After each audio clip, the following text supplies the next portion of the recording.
20 years ago, and we Stonehenge. knew we were going to meet before we met, and we had lots of guidance and things going on. Um, and so I picked her up, and we went straight to Stonehenge. That was our first meeting. We sang to the Stones in the middle of Stonehenge, and then we spent the weekend together in Winchester, working with Sacred Sound. And so we've been on this amazing journey ever since. So 20 years of madness, really. We've been to so many places, and the guidance has been incredible when we've gone to places and things. And yeah, we love it. It's great. It's just the synchronicities are just astounding. So every time Mm. anybody mentions a place, we've usually just been or we're just going. So yeah, it's great. So, whilst our main focus is sound, we're also passionate about water. And we've actually been water and singing to water for 20 years as well. And also, uh, we'll share a bit of our water healing journey with you as well. So, if it's okay, I'm going to start sharing the screen. I hope, well, it's not quite come up yet. There we go. That's right. Yep. And that's it. No, it's not letting me do that now. Let me just try it again.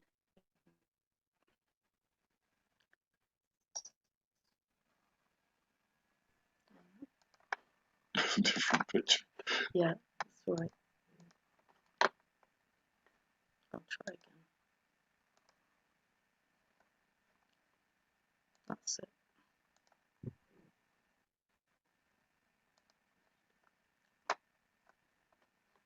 Okay, come on.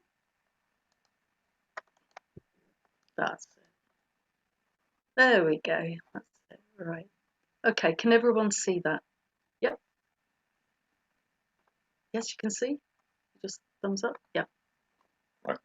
Okay. All right then.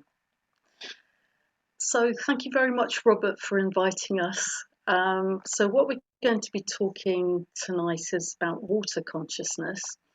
And what we're specifically going to be looking at is using sound and intention with water, sharing some of our experiences and also practical tools for working with water consciousness, sharing some of the latest research and resources on vitalizing water, and also connecting with the consciousness specifically of the River Marden and giving it voice. And here are a few water facts that I'm sure you're all aware of, but it's just good to remind ourselves. 71% of the Earth's surface is covered in water. And depending on stage of life, you contain up to around 70% of water. However, at a molecular level, we are around 99% water. And it is the only substance which exists as solid, liquid, gas. Now Gerald Pollack is talking about plasma, and we're going to be going into that in more detail. It's this state between the liquid state and ice, which is particularly interesting in terms of water memory and water consciousness. So we're just sort of jump into how I got into working with water. I was because the synchronicities are always interesting in how things work for us, and I just mentioned that earlier, so I'll just mention this one. So I've been a vortex healer for about 2 years at this stage, and I've been working with Rick Wyman from America, and this is the group I was with on one of the courses I did with him, and I was to go on the next course with him, and he said, "Look, I found out this where it's a course on working with water." And I said, "Well, I'm booked on the next Vortex course and I'm going to be doing that." And so she said, "Okay, but I think you should just look and see what you think of the program." and my heart just said, no, you're doing this. So I had to cancel the next course, and I've never done one since, interestingly enough. So it was a complete shift in life, literally from one flyer. And so then we went off and did the work with the lady in the middle, Liliana Corridor, who was in the front row. And she was an astounding woman, way ahead of her time. And Yep.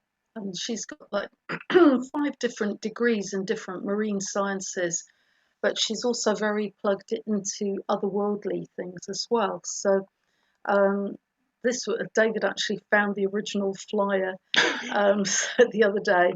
So what, where she was basically coming from, this was like a weekend retreat, and her main thesis is if we can actually clear the waterways within us and water ourselves as water bodies, we can be of much greater service to water elsewhere. So this is an amazing book. Sadly, it's out of print, but basically, where she's coming from is saying that everything that we emit, whether it's thoughts, emotions, words, actions, whether they're love or fear based, anchors in what's called the water matrix of our bodies.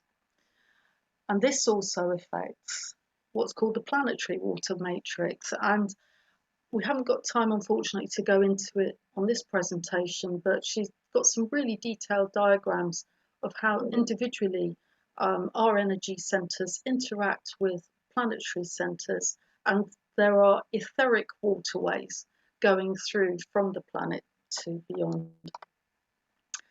And obviously, therefore, we're affecting the state of health of our planet as well as that of our own bodies. So those are really the key central points of Liliana Corridor's work. So, and that really inspired us then from actually committing ourselves to serving water. And but our next major step was a figure that is well known to, I guess, many of you, and it's Dr. Masaru Emoto. Now, this is the very first edition, and I remember getting this, and it's in the original in Japanese and in English, and I was so excited. I can't remember, because in those days this was long before sort of like social media and things like that. So I think I got a handwritten letter from Mrs. Emoto with the book. It was really sweet. But I remember reading this, and it just totally changed my life. yeah, and Bea had one of the first copies in the country as well. So when we found out that he was going to be coming to London and he'd be doing a big talk in central London, um, we said, well, we've got to go to that, and we like to try and get most places as early as we can, and we managed to get seats right at the front, so we were probably only 2 rows from the front, and so Mr. Emoto said that he wanted somebody from the audience to take pictures of the event, which would then be passed on to him, and he would post them. So out of all the people, there was about 600, maybe more. Yeah, St James is there. in Piccadilly, so it's a huge place. Yeah. And it was packed, and he picked me. So I took the pictures of the event, and ever since I got a digital camera, I was taking pictures of orbs. So I would have these like orbs of light floating around everywhere, and so we when I took the pictures, you can see in the top left-hand corner and things. There's all these orbs there, and it's like they'd all come to watch the event to see him doing his presentation on water, which I thought was quite amusing.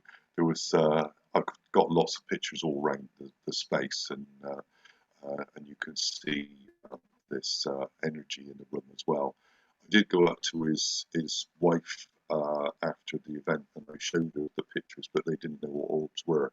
And we sent the pictures to them, they decided not to use them, so they never had any pictures of the event. But anyway, I'll move on to the next slide. So it was actually seeing these crystals that really, yeah, they affected me profoundly. So basically, Masaru if you're not familiar with what he did, he found a way, he had laboratories in Japan, and he found a way of freezing water so that with sound and intention, and coming up with these absolutely exquisite crystals, really amazing, if they were positive in their intent. And as you can see, if you've got things like I hate you, you make me sick, that kind of thing, they refused to actually crystallize. And that really shook me, because I thought, well, not only in terms of what we say to other people, but also when we actually are say to ourselves, I'm not good enough, I'm not worthy, what are we actually doing to ourselves as water bodies? So that really affected me quite deeply. And then this is also in the book, where you see this was a very polluted lake, Fujiwara Dam in Japan, and it wouldn't crystallize at all. But a Buddhist priest came and chanted over the waters, and that was the result of the water after the prayer. And this isn't just a one off, this has been replicated time and time again, and really does show the power of sound and intent with water. So we found out that he was coming to Bristol in 2013, and so we didn't want to miss that event either, and we were right at the front once again. And so we managed to be able to sort of get to see him and everything. So I was wearing my dragon shirt for that one. And so this gives you an idea of the people that were there and things. A lot smaller event than the one in London, but still packed, still packed. Every seat was taken, and yeah, it was a really good event. He had some new things to explain about working with water as well, so that was really good. So one of the things he set up was what's called Thank Water Day. It's the 25th of July each year. And here we are at celebrations at the Chalice Well in 2014. It was a very moving ceremony where people brought in samples of sacred water or water samples from people's homes or sacred sites around the world, and it was put as an offering to the wellhead. So very, very beautiful. But we'll talk a bit more about the kind of wording around Thank Water Day a bit later. So we'd come across Veda Austin's work a few years ago, but when we found out last year that she was coming to Devon Dowsers, and again to this day I don't know quite how I found out how she was coming to Devon Dowsers, but anyway, we found out and thought, right, that's it, we're definitely going to Exeter to see her.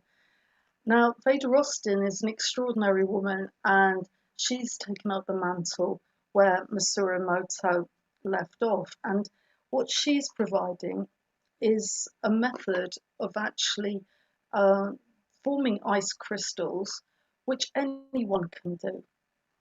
And we'll show a few of the water crystals that we've come up with using her methodology. But here you see in these pictures, she did a live demonstration using water in the church building where she was demonstrating this, and also happened to handily have a freezer as well. She's got there a glass petri dish. It's about 90 millimeters diameter. You just put a couple of tablespoons of the water, and you leave it to freeze for about 5 minutes. Depending on the kind of freezer you've got, it may take a little bit more time. But basically what you're looking for is to have basically a little layer of water, and then you can pour that or put that to one side, revealing the crystals behind. Do you want to So, say? so all the pictures that are there I took, and I did take a lot of pictures on the day. I went up and talked to her about doing that, and she said that she was really happy for me to do it.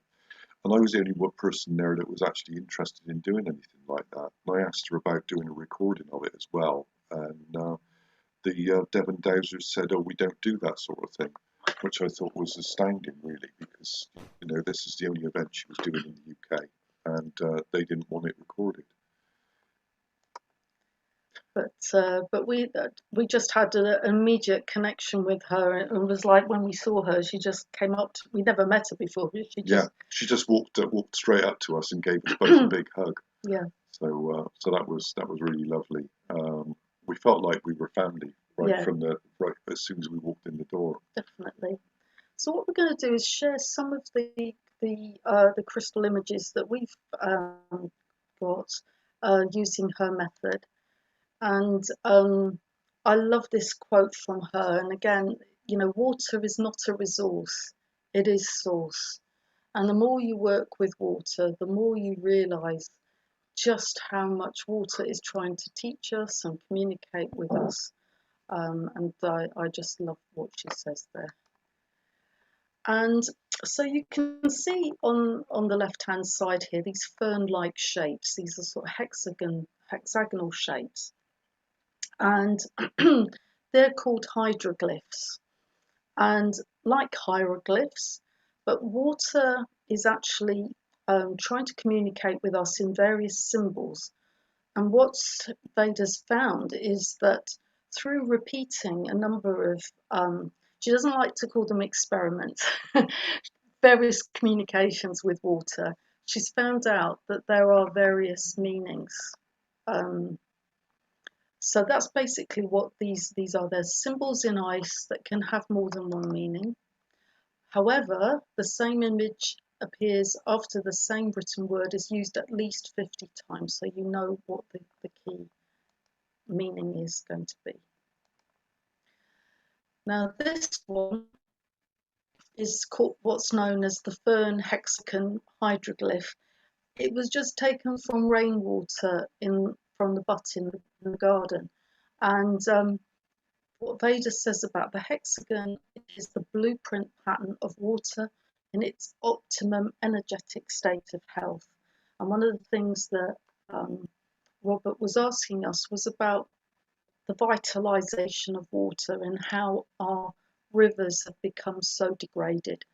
So, Yeah, so we were asked to do a talk at Avebury for an all-day conference, and so when we came on, we discussed it, and it was quite amazing, really, because the room that it was in, they had a freezer in the room. And if you think about how many events you've been to and how many had a freezer in the room, I think you'll find that it's pretty well zero. And so we thought, right, we're going to use the freezer and we're going to get some water and actually do a live thing while we were there. So Bea called up the other speakers, and we all stood at the front and we all focused our energies on the water. And so this was the result. And so we'll zoom and show a few bits in a second. So what we were saying was, at the whole run, we had everybody saying, love, thanks, and respect to water. Water, we love you. Water, we thank you. And water, we respect you. And people were like holding their hands up towards this petri dish with the water in it. And then we put it in the freezer. When it was time to take it out, we took it out and took a picture of it. So after our talk, there was the next speaker came on, and Bea uploaded the picture and then put it on the screen. And bear in mind the words that we used. You can see the heart shape in the middle of the dish. yeah, so this is known as the heart hydroglyph, and the obvious meaning is love. And these words of love, thanks, and respect to the water, they've come from Masuru Emoto. And I think the key aspect as well is this respect, and what we see is not a great deal of respect to water or water bodies. So, and it's amazing. It seems so simple, but we found it so profound. So we often use tap water as a control, because tap water typically shows, that the various chemicals that are in it. Usually shows, you can see here, there's no particular kind of crystalline patterns or hydroglyphs. It's usually looking quite chaotic. So this is just from our kitchen tap in Weston-super-Mare. So there's nothing there particularly. So we were invited to do a presentation to a local group here. And we thought, well, it'll be interesting because Veda has done a lot of work on influencing by showing pictures and things like that, and seeing what water was communicating with various pictures. And we thought, well, we've got a postcard of Weston-super-Mare. Let's just place the petri dish over Weston-super-Mare and let's just see what happens. So, want to say? Did we do a blessing related to the event as well on the water? I can't remember now. We've done so many of these. We just, not a specific blessing, no. We just wanted to ask water for any message about Weston-super-Mare. Right, it was about Weston-super-Mare, and what was the energies of Weston-super-Mare? What messages could it give to us? The messages for Weston-super-Mare, right. For the group. That's right. So you can see that it's changed, but actually, until we actually zoom in, you can see quite just how it's changed just with asking those messages. And I'm going to actually zoom in again more, but I just want to draw your attention to these shapes. There's lots of stars here, which I've highlighted here. And this is one, so there's quite a few here, and it's called the empty star hydroglyph, which means imagination and dreams. But the thing that really gobsmacked us was this, and you can see this here. And what, David, do you want to say? So we realised that the water was trying to actually copy what was written on the card. so it was trying to write Weston-super-Mare in the water. I was absolutely amazed.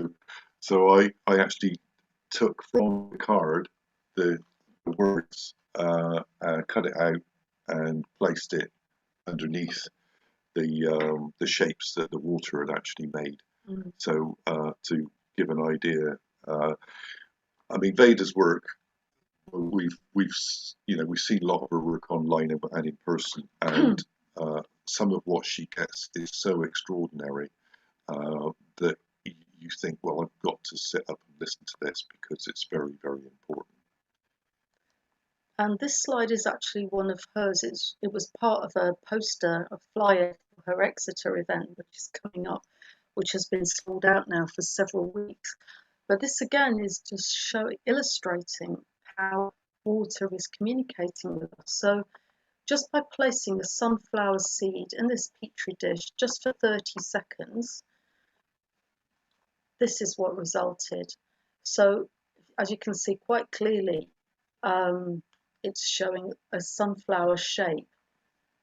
So we're very excited because we're going to go and see her in Exeter, because she's going to be talking about water memory and transference in Exeter.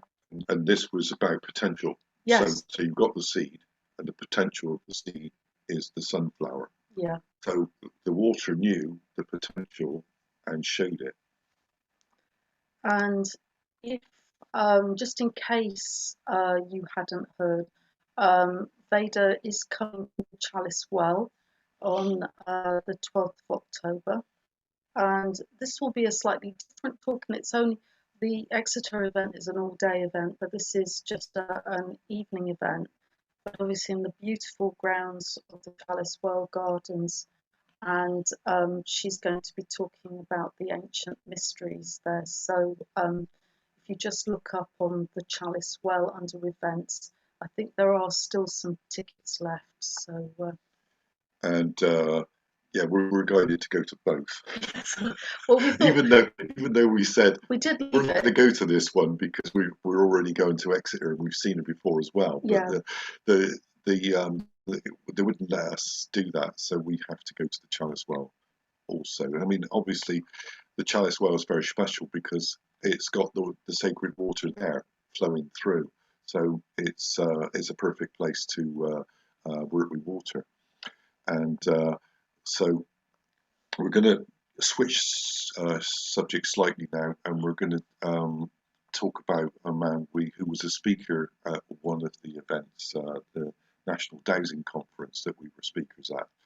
And when we met him, when we were doing a talk in Troll, um, I walked straight up to him and I was amazed at what he was doing with his work. So we'll just go to a picture of that now. we thought this also tied in nicely with the tree project in the Avon that you're also associated with.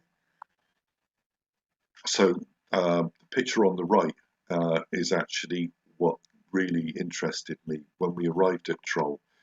This was in the middle, and so these are special sticks that are worked on by Gordon, and the middle one, the one that stood up, is like the master one, which communicates to all the rest and the network of trees throughout the planet. And Gordon listen to the trees, and the trees literally are dictating books to him at the moment. So it is quite astounding what he's doing. So when we were at the conference, um, he gifted us a stick each as guardians, and he said, "I want you to do is wherever you go, I want you to take those sticks and connect with the trees, and so the trees can communicate through the sticks and get the information from um, the rest of the network." And what they would do is every time that they call a meeting at Troll, he brings the sticks out, and all the sticks of all of the guardians of the sticks, they all are put like a fan around on the floor at the bottom. There's only a few there on when the picture was taken because that's literally not a few minutes after we arrived, and a lot of the people hadn't arrived yet. So by the by the start of the talk that we did, it was completely surrounded by all this fanning out in all the directions. And the sticks are made of hazelwood. And the interesting thing is that when Gordon is finishing off the preparation of them, he takes them to a nearby stream and he bathes the sticks in the water so that they can connect to the waters as well. Yeah. So we just went to one of the sources of the Thames, and it's Seven Springs, and so we took sticks with us, and so I said, we took this. This is only last week. Last week, yeah. Yeah, this is last week, and so we thought we'd put this in because obviously we're interested in sources of water, and then we went down to Seven Springs. It hadn't rained much at the time, so it was a little bit sort of. I mean, it was flowing, but it wasn't flowing very much. So this is from the opposite angle, and you can see the water there. So when we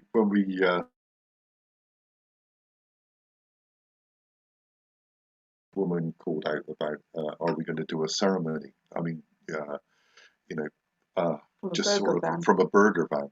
And so I went over and started talking to her, and she said, "Well, actually, I'm the guardian of the spring."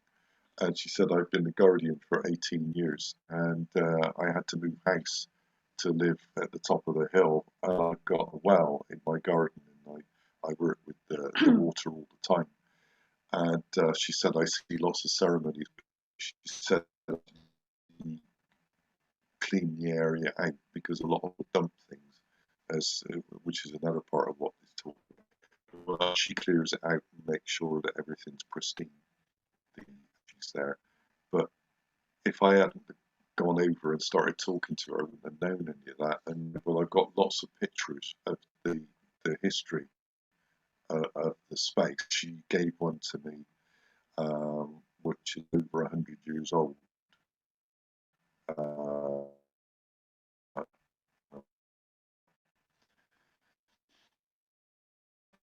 Pioneer of water consciousness. He's doing amazing work. And some of you may have seen this interview between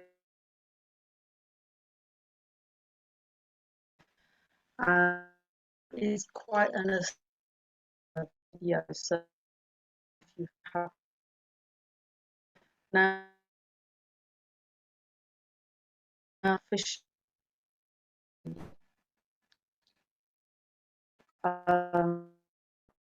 great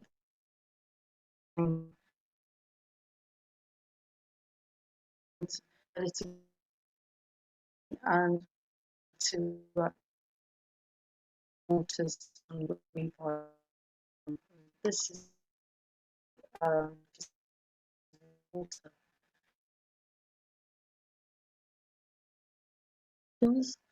And so he's coming at it from a number of different angles. So he's a scientist, but he's also very sensitive to nature, and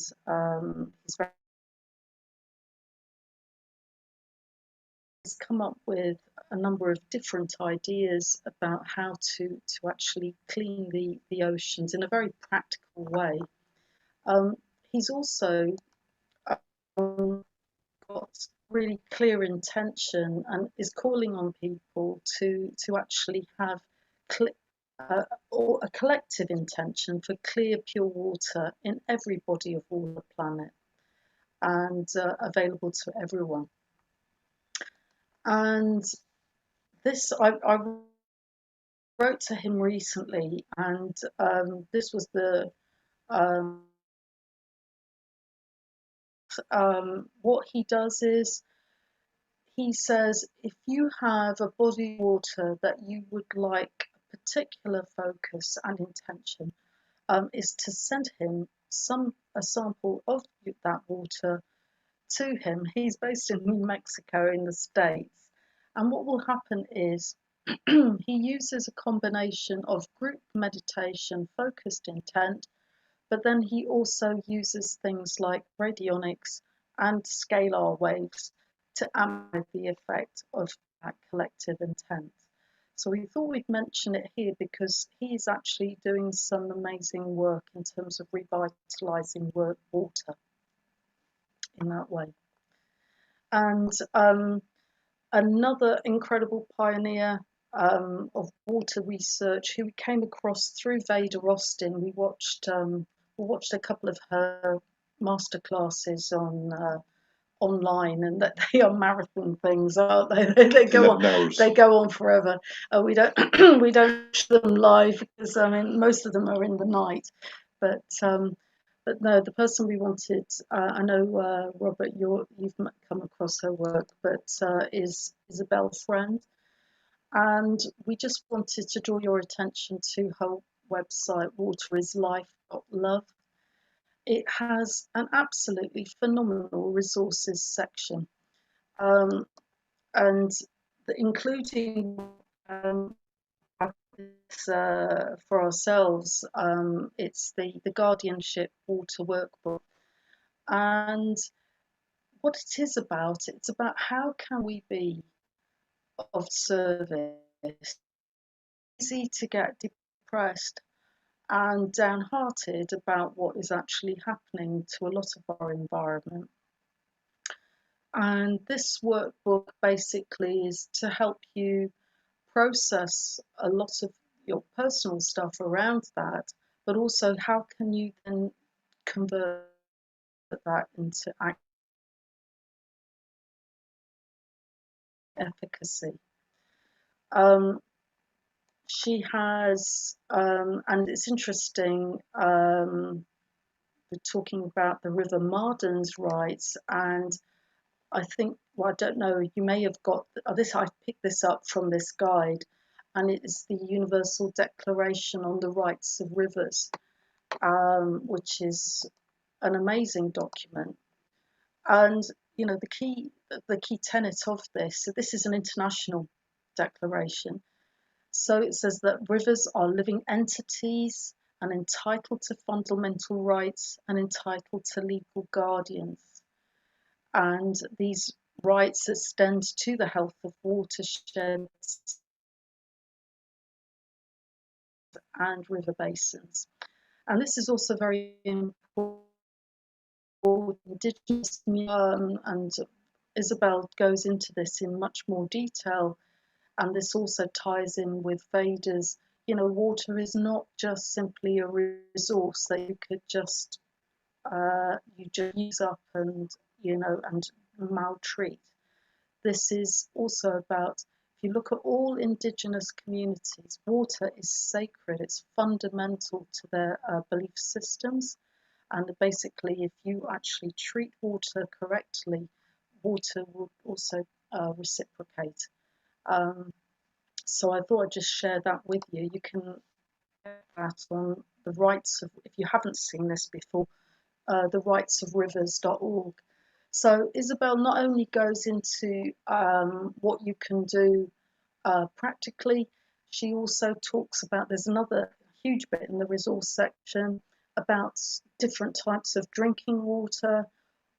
She's got a phenomenal checklist and guides to different filtration systems, you name it. She's done so much research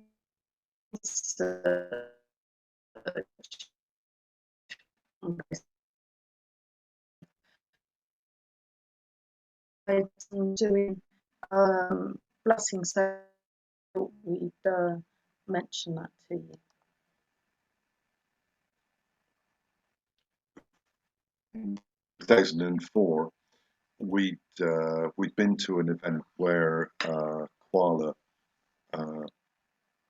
was a presenter and a speaker, and in London, and she was booked to do an event local to us for a weekend, and so we went to that event, and she was gave a lot of guidance of how people's lives would move forward. And interestingly, she said, "Well, what I'm going to do is I'm going to do a reading for everybody in the room." And I think there was about 26 to 30 people in there, and she was going around sort of saying, "Right, what you're going to do with your life is this, this, and this. You're going to write all these books and stuff."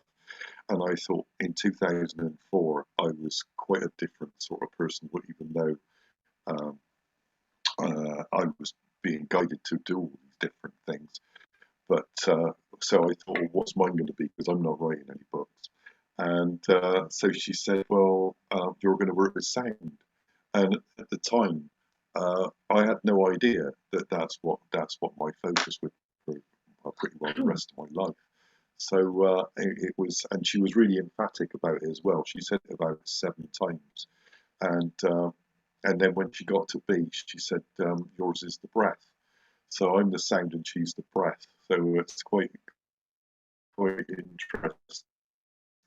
Uh, uh, Everybody else was writing books, and they would be guiding things.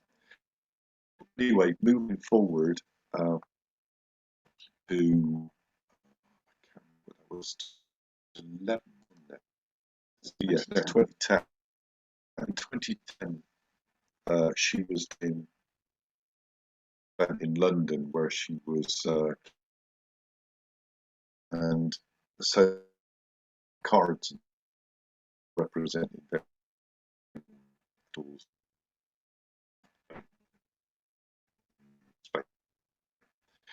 and he was traveling around the world doing different cities. And then she said, well, um, there's one thing that, well, she gave a list of a few things that she wanted to people to be able to work with. One of them was the vault, and she said, people who could clear in the energy. Um, so raise and uh, these others well are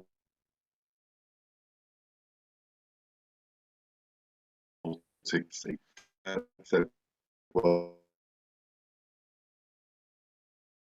we went up to London, and this is at a later date. We went up to London, and we said that we uh, we we were going to stay over a couple of days. We're going to meet a few friends. We're going to an event on a boat.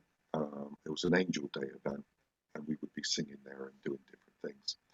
And we did a tune in to find out if there was anything that we needed to do before we got on the cruise. And he said, well, we're going to be doing a Buddha bath ceremony on the ship in each port.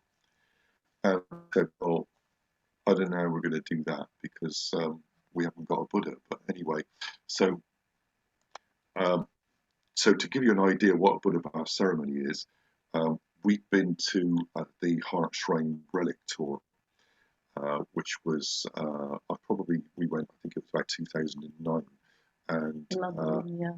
yeah, in London, and the the thing that really got us was doing this water ceremony, and we found it very powerful. You say specific words, and then you pour this sacred water over the top of the Buddha statue, and so this tour came back to England in 2012, and an event in Glastonbury. So we went to that, and we ended up because it ran for a few days, but we wanted to go to the opening of it, and the mayor was there and lots of dignitaries and stuff, and very it was very energetic event. We were told we couldn't go in and things and all sorts of stuff, but we got in anyway, and we ended up in the front row. So uh, we knew we had to do this Buddha bath ceremony. Oh, and this particular one where you can see these images and stuff, um, that ended up going on YouTube. So I made the video, and there's a soundtrack little thing to go with it and stuff. And we spoke to the Heart Shrine Relic Tour people, and they loved it and said, "Great, you can put it on and everything." So it's actually on YouTube if you want to see it. Mm. So anyway, we get on this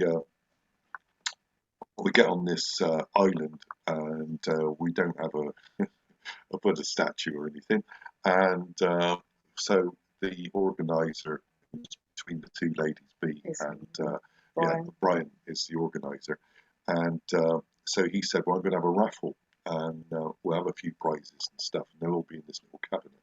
It's houseboat and on the Thames, and so we got our tickets and everything, and when when the tickets were being drawn and everything, it came to, I think it was the third one, and I got this voice said to me, "Well, you've got the winning ticket," and I had 5 tickets.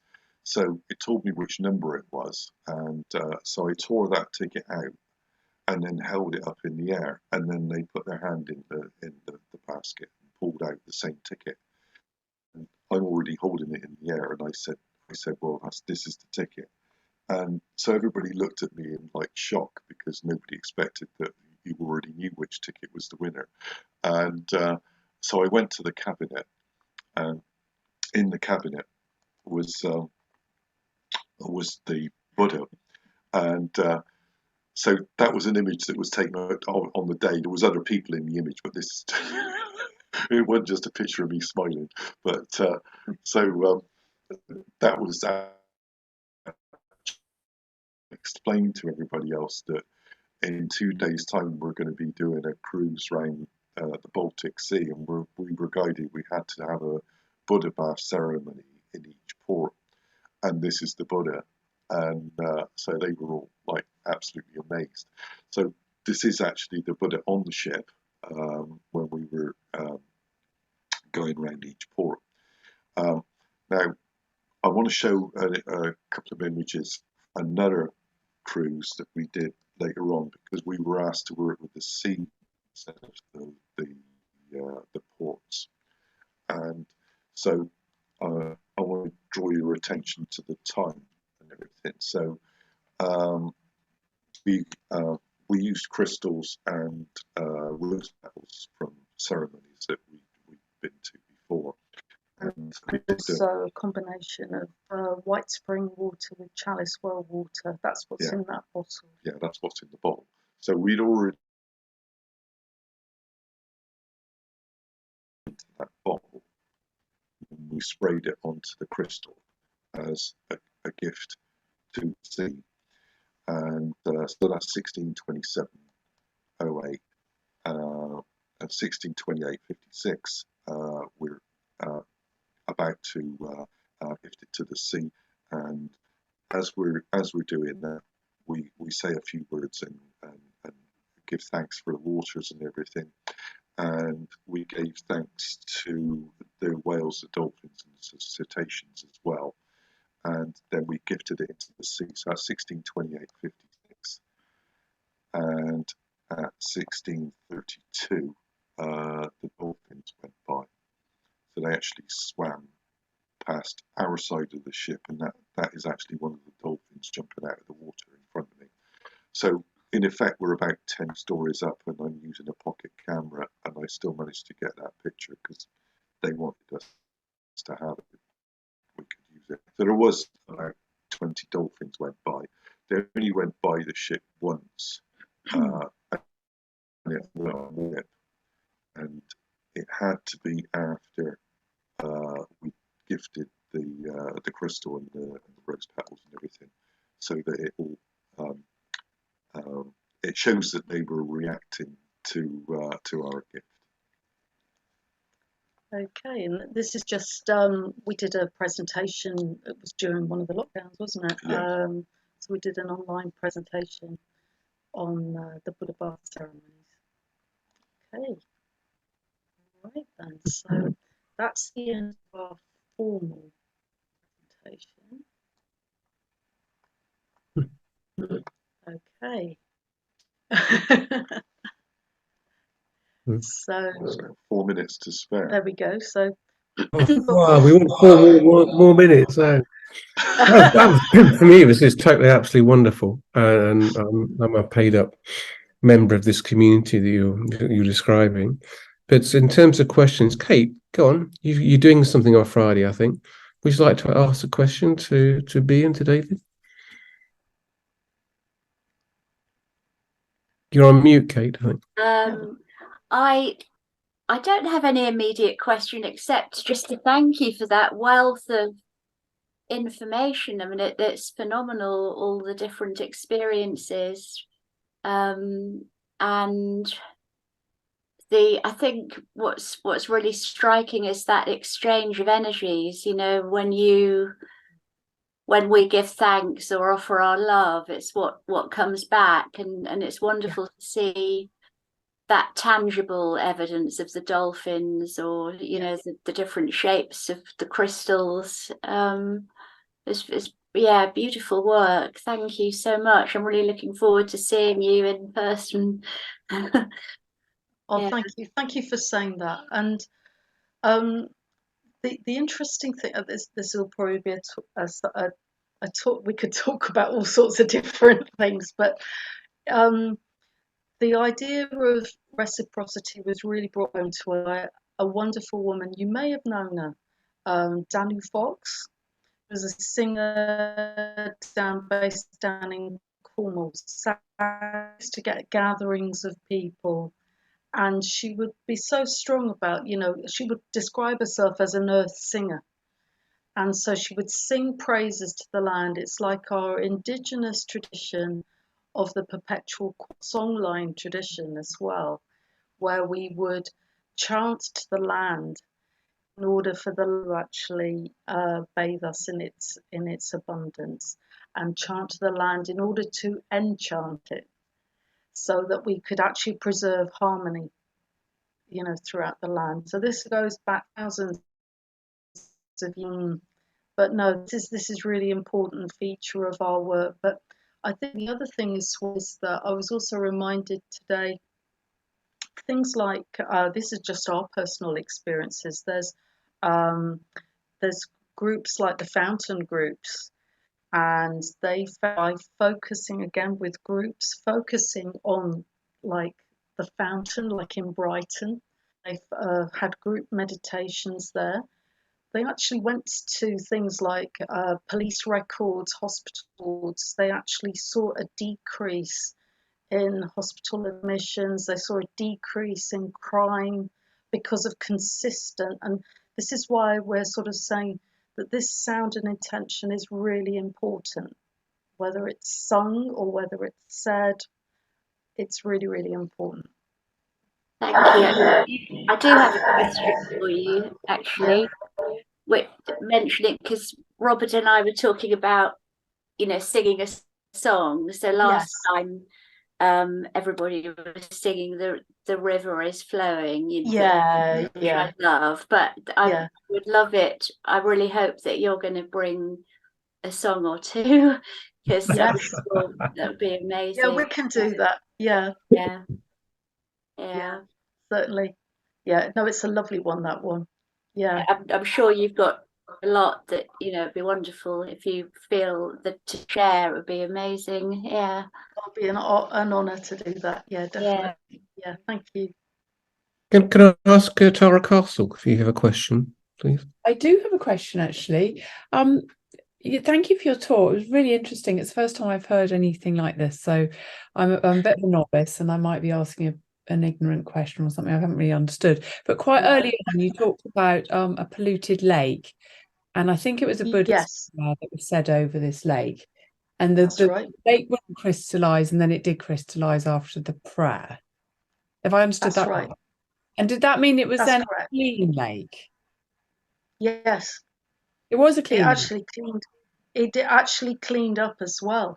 So not only did it was a polluted lake, and it refused. They took water samples before the prayer, and then they took water samples after.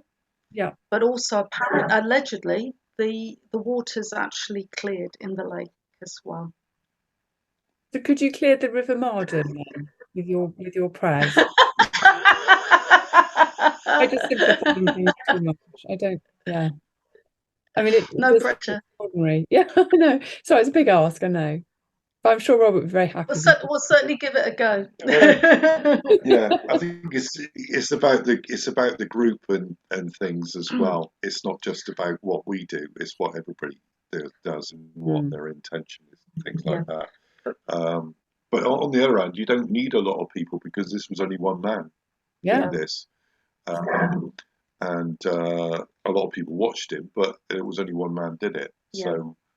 And I think the thing is as well, it's all the associated activities. So say, for example, you go to a river, you give your love, your thanks and respect to that river. Actually mentioning in various media, well, isn't it about time we did something about River Marden? Isn't it disgusting that there's fly tipping going on? So, what you find with these things, it may not sort of like clear the waters immediately, like as dramatically as in that Japanese case. But what you find is that more attention and people become more aware. And I think that's one of the most important things, because if we can get so many people are just unaware, simply unaware of just how important these rivers are. I mean, we were doing a house sit last week just northeast of Swindon, and it was really interesting because we were talking to a shop owner, and he was saying about how his basement got flooded. Why? Because there had been a massive tree just down the street, which actually there was a stream and there was a well linked with it, but the tree was actually regulating the amount of water. And because the tree had been chopped down and had nowhere for this water to go, then the basement had flooded. And I thought, well, this is really interesting that he's sharing this with us. You know, I was just saying, oh, it's so nice to see your shop open again. And he just volunteered that. And so I think when people are actually getting more aware of the interconnectedness of all these things, and not, I mean, I've always been passionate about nature anyway, but it's one of those things that, you know, we are those bodies of water as well, and we need to actually respect our bodies of water as well as the bodies of water outside us as well. But we can certainly, it's interesting because with the Bristol Avon, you probably think we're nuts, but every time we go up the M5, going over the Avon, we tone Avon. You know, we sing to the river, we sing to all the rivers, you know, everywhere we go. Yeah. Just so we can... Sometimes there's people in the back of the car and they don't know what the hell's going on, and they'll say, why did you do that? And we said, well, we always give thanks for the waters everywhere we go, and you don't have to stop the car. I mean, obviously we're on a motorway. You don't have to stop the car or anything. You just do it. It's automatic, and because of it, I think we live in a different world. It's a world of synchronicity, and all sorts of amazing things happen. Like when we went to the Seven Springs, and literally the lady just called out to me, "Are you going to do a ceremony?"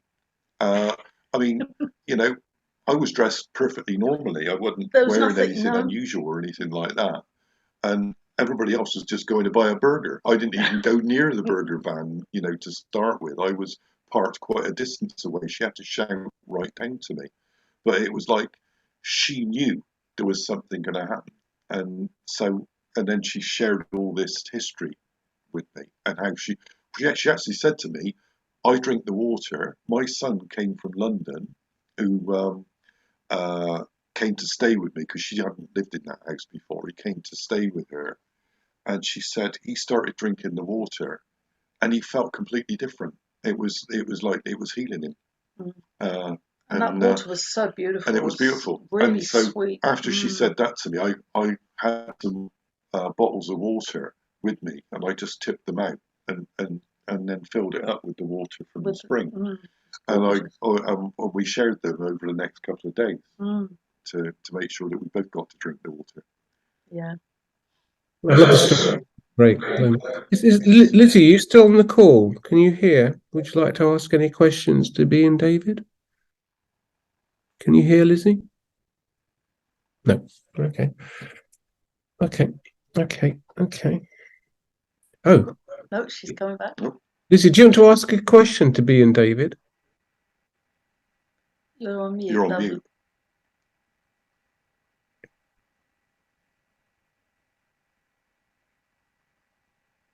Hello. Bea, do you want to ask a question, Lizzie, to Bea and David, or David? The sound's not. I'm not hearing. Can't hear anything. Oh, it's on mute again. Maybe something's. Yeah, sometimes if people wear headphones, then. I'll have you up there. Will we turn up the volume?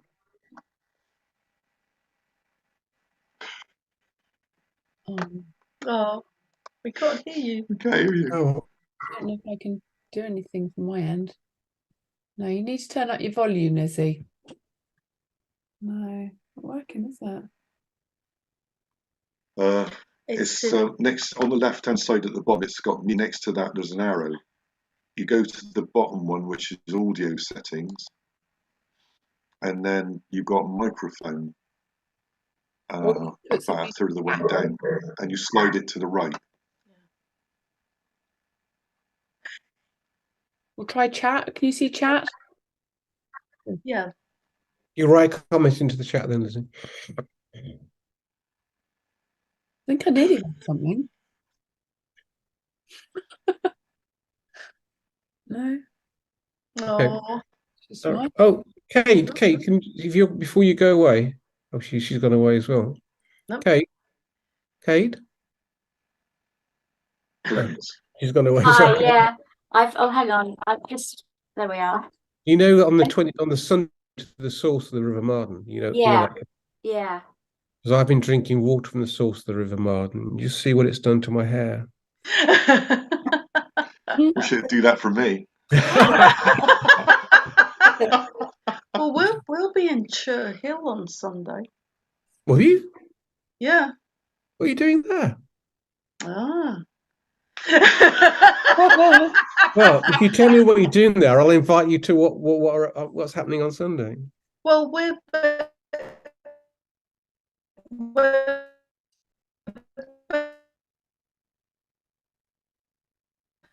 we thought we'd open, see what the universe would deliver.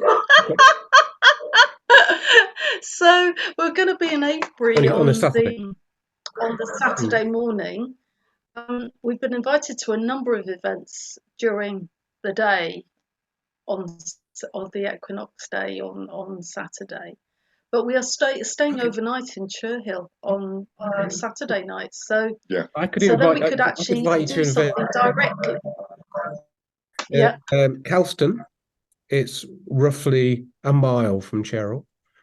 St Mary's Church.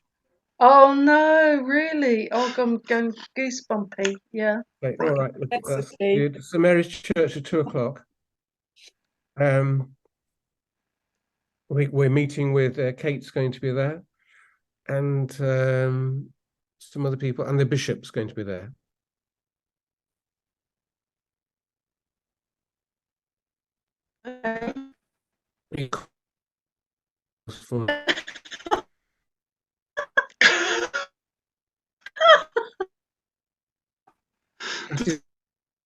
Water as well.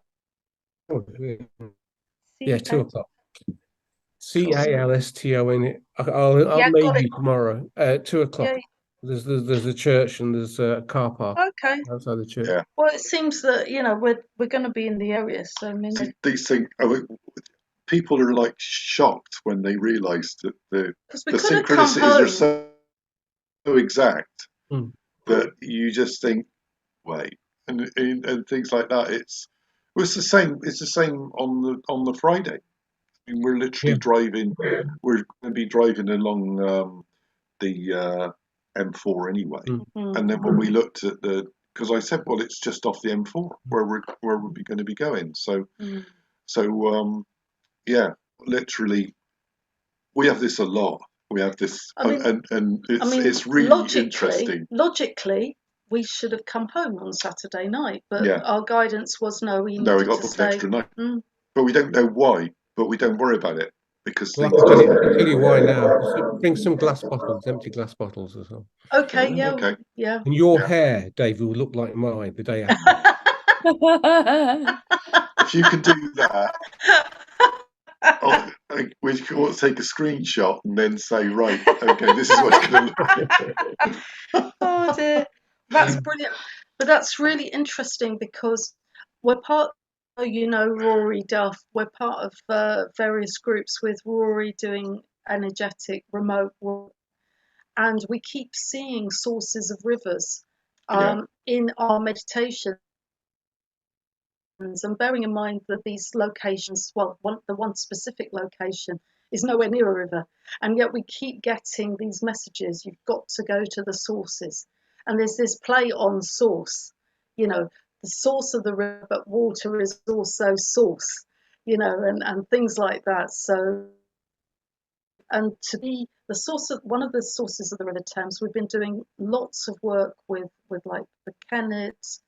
We did the Windrush, some of the other tributaries of the Thames last 2 weeks as well. So it seems like the Thames and the Avon very mindful as well of the Marden flowing into the Avon as well. So yeah, we're doing quite a lot to do with the Thames at the moment. Yeah. And yeah, we're going to be working on that now for at least a couple of months. Yeah. Well, the way we go, we're going to be sick of each other on Sunday, aren't we? Oh dear.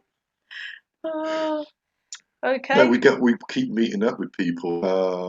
We're going to be in Exeter meeting up with some people that we only met for the first time in a field when we were speakers at another event.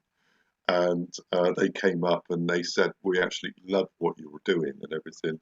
And we just got really good friends. And Sunday. Mm. And they said, oh, we're coming to Exeter because of you. So they're going to Veda's event there. Mm. And I think they're going to meet us in London as well and do some other work with us. So it's amazing how all the synchronicities work together. It's all unfolding perfectly. But one of the really good ones with water, I think we got 1 minute left, so squeeze it in. Was one of the interesting ones for me was we went to talk in Bristol, and the speaker didn't turn up because he'd been asked to go to America to talk about making a movie. And somebody else stood in, and it was John Gibson 40. 2.5 years research on the perpetual choirs, and particularly the Western Perpetual Choir, which is centered around Malvern. And so he's talking about literally a decagon, a grid that is energized by singing and is historically sort of recorded. And so I went up to him and I said, that was a brilliant talk. I want you to take us to the center point of this decagon and some of the energy points, and a lot of it's in churches and things like that. So anyway, we agreed a date and we went with him and we booked an extra night's accommodation in Malvern. And we didn't know where it was or anything. We just booked this night. And so when we got there, we spent the day with him and everything. And we reached in Malvern, and he took us to one of the water sources there, one of the wells. And then Bea said, "We've got to go somewhere else now." And I thought, well, I wanted to spend time with him because he spent all this research and everything, and I was really interested in the park. And there was a stall there, and this woman was at the stall. Yeah. And Bea went straight up to her and said, "Right, what are you doing?" And this woman said, "Well, I'm going to do an event all day tomorrow, and we're going to go to Severn, the sacred well in Malvern. And it was a water pilgrimage. A water pilgrimage, and we would do at each one, and each one would be like a blessing of your feet and your hands and your eyes, sort of thing. So, and it's right next to one of these wells. It's literally opposite the well. Going around all these sites and everything, and somebody filmed it, and it's absolutely brilliant. And all these people came from all over the world and just turned up for one well, and they would do something. So they would come in and they would go, "Well, I'll do a Sufi blessing or something like this," and and then the next one would be from India, and they would do an Indian blessing or something Peruvian like that, or a Peruvian people. And we're like, this is mad, because we weren't supposed to be there at all. We hadn't booked to do anything like that, and everything was in alignment. Yeah. And you wouldn't believe how she tracks people down. It's just like it's like a bloodhound or something. In fact, Rory Duff calls her guidance, her intuition is like an Exocet missile. That's what Rory Duff says. Because she goes No pressure straight. now. That's a Yeah, compliment. it is. Yeah. Yeah, definitely. Yeah. Well, Oh. is this piquing your curiosity? Would you like to see you and Matt on Friday or Sunday? Or have you had enough now? Oh, sorry, me. Sorry. Yeah, Tara. There's only one Tara here. Hello, Tara. No, my internet's a bit cracking up. What was there an invitation to something on Friday? Did you say? I was saying, would you like to join us on either Friday or Sunday? Matt's very welcome on Sunday. If you Very kind of you. I'm away at the weekend though. Sorry. Oh, Tara. Prior engagement. Oh. And it's true. I can show you my diary. No. Very No, sad. that's all right. we believe you. No, Sure no, it's really interesting because if it's meant to be, What Yeah, you're going to miss out if on it's meant to be, it'll happen. Yeah, well, you So never maybe know. next time. My plans might change. Or next time, yeah. Yeah. You so you're going to miss out on seeing David's hair sprouting as soon Yeah, as that. source to the River Marden. Yeah. Oh dear. I'll bring a wig. Yeah. Well, thank you very much. I've really enjoyed it. Thank you, everybody. No, thank you very much for inviting us. Yeah. So we're looking forward to seeing you on Friday and 11 also o'clock in on the King's Arms. Sunday. Yeah, I'll write them down. I'll send it to you tomorrow with the postcodes. So That's wonderful. you have Thank them. you. Okay. No, thank you all for being here. So Thank you. and Thank you we'll very see much. you I loved it. soon. Thank you. Yeah. Stop the recording.